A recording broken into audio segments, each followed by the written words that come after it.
உன்னோட சங்காத்தம் எப்போதுமே அடி நெஞ்சில் குடிப்பாட்டம் தான் தங்குமே.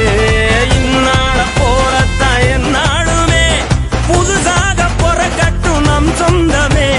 பெத்தவன் பேச்சையும் மத்தவன் பேச்சையும் மண்டையில் எத்தினதில்ல, நட்புக்கு மத்தியில் நிற்கிற யாரையும் சுத்தமா சேர்ந்தனதில்ல.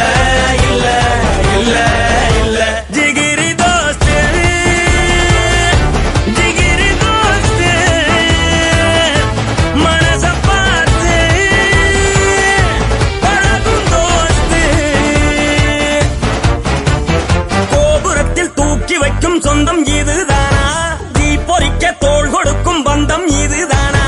ஒன்னா மண்ணா ஒன்னா நின்னா பிரச்சனை பறக்கும் தானா, தேடி வந்த சாமிதானா. கட்டாந்தரையில கொட்டாந்தரையில முட்டி திரிகிற கால எட்டா கடிகளை எக்கி பறிச்சிட முட்டு கொடுக்கணும்.